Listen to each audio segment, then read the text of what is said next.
स्वामी मला तुमच्या मनातल्या सगळ्या इच्छा पूर्ण करू हीच मी स्वामीचरणी प्रार्थना करते।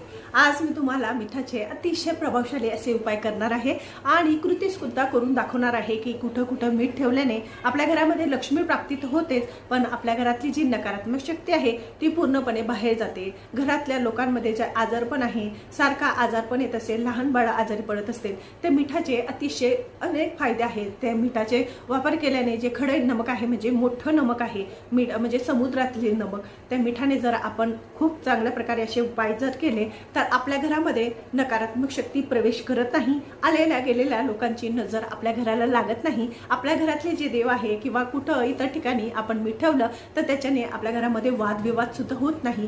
जे जंत असतात, ते जे बारीक जे सूक्ष्म असतात ते आपल्याला दिसत नाही, ते सुद्धा ह्या मिठाच्या पाण्याने नाहीसे होतात। त्यामुळे त्याची फवारणी आपल्या घरामध्ये केल्याने ते सुद्धा आपल्या घरामध्ये मीठ आणि लवंगाची फवारणी केल्याने सुद्धा आपल्या घरामध्ये सुगंधित वास दरवळत असतो आणि नकारात्मक शक्ती आपल्या घरातून बाहेर जात असते। आता नकारात्मक शक्ती आपल्या घरातून कशा प्रकारे बाहेर घालवायची आहे, आणि बघा नकारात्मक शक्ती जर आपल्या घरामध्ये राहिली तर आपल्या घरामध्ये कटकट होते, वादविवाद होतो, पैसा पुरत नाही, सारखा आजारपण आपल्या घरामध्ये येत असतो। म्हणून जे हे खडे नमक आहे याची उत्पत्ती म्हणजे याची जी उत्पत्ती आहे ती समुद्रातून झालेली आहे आणि लक्ष्मी मातेची सुद्धा समुद्रातून जन्म झालेला आहे। त्यामुळे मीठ जे आहे ते लक्ष्मी मातेचा भाऊ मानला गेलेला आहे आणि त्या मिठाचे अतिशय प्रभावशाली असे उपाय आपल्याला आज करायचे आहे। तीच कृती आणि ते संपूर्ण जे हॉलमध्ये घरामध्ये कुठल्या ठिकाणी मी मीठ ठेवलेलं आहे याची कृती करून दाखवलेली आहे, ते तुम्हाला दाखवते।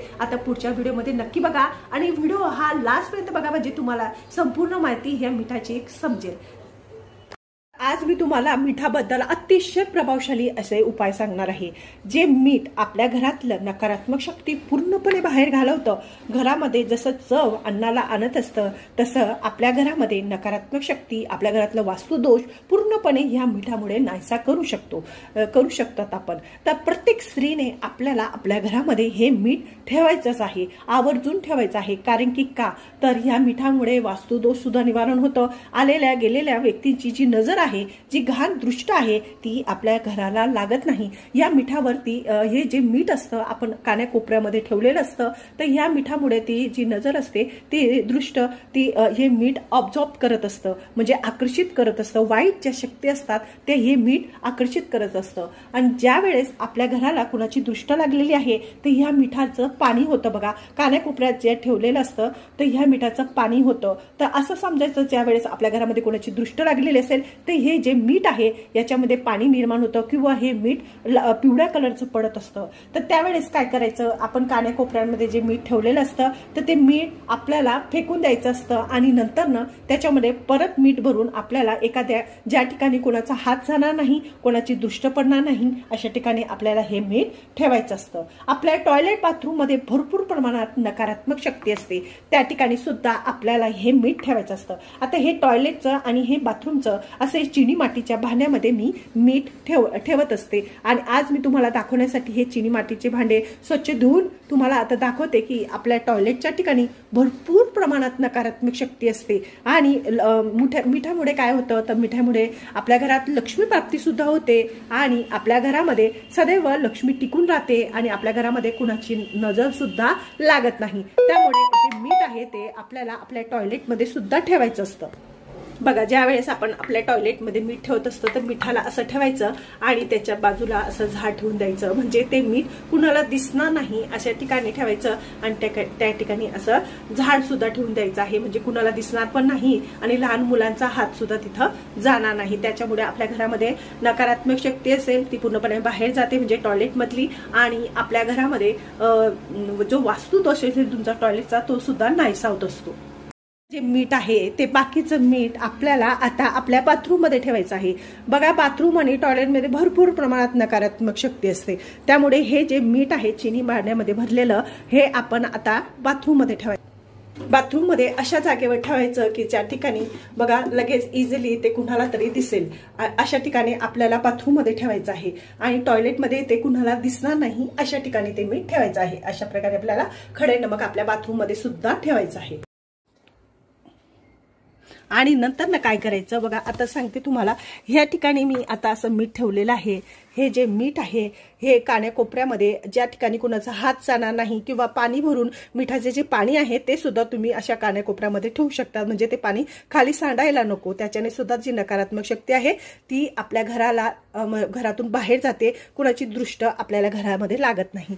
त्यामुळे जे हे मीठ आहे मी असं भरून ठेवलं, त्याच्यामध्ये लोंगा ठेवलेला आहे आणि ते मीठ असे कान्याकोपऱ्यामध्ये आपल्याला ठेवून द्यायचं आहे। नंतर ना अजून परत तुम्हाला सांगते बघा, आपल्या घरामध्ये वास्तुदोष निर्माण होत असतो, तर आपल्या घरातल्या लोकांची प्रगती व्हावी याच्यासाठी गॅस आणि माठाच्या मध्ये जे माठ असतो ह्या ठिकाणी पितरांचा वास असतो आणि इकडच्या साईडला इथं सुद्धा माझं पाण्याचं आहे, पण तरी सुद्धा मी माठ भरते आणि इकडच्या साईडला मी छोटासा मनी प्लॅन्ट आणि याच्यात पांढऱ्या कलरचे स्टोन असे आपल्याला काचीच्या याच्यात किंवा चिनी मातीच्या याच्यात ठेवायचे असतात। याच्याने आपल्या घरातला जो वास्तुदोष आहे तो खूप प्रमाणात कमी होतो आणि आपल्या घरातल्या लोकांची प्रगती सुद्धा होते। त्यामुळे मी हा मनी प्लॅन्ट, छोटासा मनी प्लॅन्ट इथे लावलेला आहे आणि इकडच्या साईडला पांढऱ्या कलरचे बाउल ठेवलेले आहे, म्हणजे माठ आणि गॅसच्या आतमध्ये। आणि नंतर ना आता हे जे मीठ आहे ते मी पुढच्या घरात ठेवणार आहे, म्हणजे आपल्या पुढच्या घरात। का ठेवावं पुढच्या घरात? कारण की पुढच्या घरामधूनच आपल्या घरामध्ये एंट्री होत असते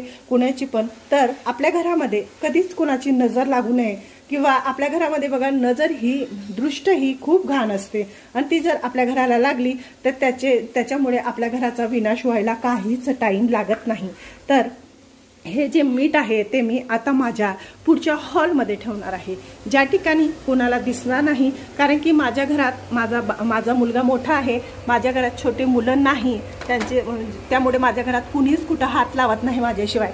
तर मी अशा ठिकाणी ठेवलेलं आहे की ज्या ठिकाणी कुणाचं नजर सुद्धा जाणार नाही आणि कुणाला ते दिसणार सुद्धा नाही। आपलं जे देवघर आहे त्या देवघरामध्ये सुद्धा आपल्या देवांना नजर लागत असते, दृष्ट लागत असते। त्याच्यामुळे छोटेसे जे मिठाचं पाणी आहे ते मी नेहमी माझ्या देवघराच्या खालच्या साईडला ठेवत असते। आता ते काढता येत नाही, मी तुम्हाला दाखवलं असतं, तर ते खालच्या साईडला मी असं ठेवत असते, कारण की कोणाचं नजर लागू नये, दृष्ट लागू नये माझ्या देवांना सुद्धा, माझ्या देवाराला सुद्धा, म्हणून मी ते पाणी तिथं ठेवत असते मिठाचं। आणि नंतर न दुसरं जे पाणी आहे ते म्हणजे हे जे झाड आहे याच्या खाली मी हे जे पाणी आहे याच्यात मी नेहमी मीठ टाकत असते, कारण की मिठाचं पाणी घरामध्ये ठेवल्याने कधीच कुणाची दृष्ट लागत नाही आणि असं वाटून येत नाही की हे मिठाचं पाणी आहे, त्याच्यावर मी फूल ठेवून दिलेलं आहे। नंतर न परत न माझा जो हा सोफा आहे तर ह्या ठिकाणी सुद्धा मी याच्यामध्ये मीठ ठेवलेलं आहे आणि त्याच्यावर फूल ठेवून दिलेलं आहे। नंतर न अशा कोपऱ्यामध्ये सुद्धा तुम्ही मीठ ठेवू शकतात। नंतर न इथं ह्या साईडला सुद्धा तुम्ही मिठाचा छोटासा बाउल ठेवू शकतात। नंतर ना आपला जो किचन आहे त्या किचनमध्ये मी तुम्हाला सांगितलं मोठ्या भांड्यामध्ये मीठ ठेवू शकतात, फक्त आपल्याला स्टीलच्या भांड्यामध्ये कधीच मीठ ठेवायचं नसतं, त्याच्याने शनी आणि चंद्राचं मिलन होतं आणि ते आपल्यासाठी चांगलं नसतं, आपल्या घरामध्ये आजारपण निर्माण करत असतं। त्याच्यामुळे स्टीलच्या भांड्यात कधीच मीठ ठेवत नाही।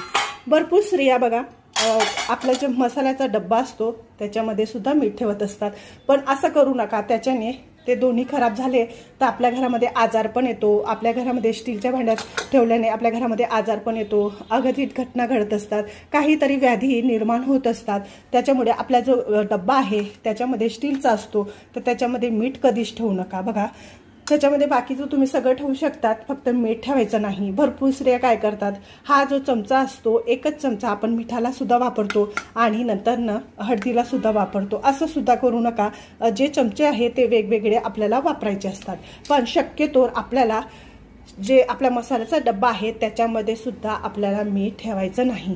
तर मीठ आपल्याला सेपरेट एका भांड्यामध्ये रोज वापरण्यासाठी ठेवायचं असतं। आता सेपरेट भांडं म्हटलं तर ह्या भांड्यामध्ये ठेवायचं, त्याच्यात सुद्धा 2 लोंगा टाकून द्यायच्या आणि मिठाचं पाणी आणि लोंगांचं पाणी एकत्र करून आपण आपल्या घरामध्ये सुद्धा त्याचं पाणी फवारू शकतात, कारण की त्याचा सुगंधित वास दरवळतो आणि तो आपल्या घरासाठी खूप चांगला असतो। तर अशा प्रकारे मी मिठाचे खूप सुंदर सुंदर उपाय तुम्हाला सांगितलेले आहे। तर अशाच प्रकारे तुम्ही सुद्धा तुमच्या घरामध्ये येणाऱ्या जाणाऱ्या लोकांची दृष्ट आपल्या घरामध्ये लागू नये, हे घर आपलं घरातलं गोकुळासारखं नांदावं असं जर प्रत्येक स्त्रीला वाटत असेल तर हा उपाय तुम्ही नक्कीच आवर्जून करायचा आहे। आणि मीठ आपल्या घरामध्ये अशा कानाकोपऱ्यामध्ये ठेवायचं आहे। दीर्घ आजार आहे, खूप दिवसापासून तुमच्या घरामध्ये आजार असेल, आजार मिटत नसेल, सारखा आजारी जर व्यक्ती पडत असतील तर जे पाण्याची बकेट असते त्याच्यामध्ये नेहमी आपल्याला मीठ टाकून आपल्या घरातले जे पाणी आहे ते सुद्धा त्या पाण्याने आपल्या घर स्वच्छ करायचं आहे। असं केल्याने सुद्धा आपल्या घरातली नकारात्मक शक्ती पूर्णपणे बाहेर जाते आणि आपल्या घरामध्ये आजारपण येत नाही, आजारपण पूर्णपणे आपल्या घरातला नष्ट होत असतो। त्याच्यामुळे जर लहान मुलांना, जर तुमच्या घरामध्ये लहान मुलांना सारखा आजारपण येत असेल तर आपल्याला काय करायचं आहे, मिठाच्या पाण्याने थोडंसं मीठ टाकून आपल्या बाळाची आंघोळ करायची आहे। त्याच्याने सुद्धा आपल्या घरामध्ये कुणाची दृष्ट लागत नाही। तर अशा प्रकारे हे छोटे उपाय मी आज तुम्हाला सांगितलं आणि माझा होम म्हणजे माझं घर, जे घर आहे माझं ते मी तुम्हाला दाखवलेलं आहे की मी ह्या ठिकाणी असं मीठ ठेवत असते। माझं चॅनल आवडत असेल तर लाईक करा, सबस्क्राईब करा, इतरांना सुद्धा पाठवा। श्री स्वामी समर्थ।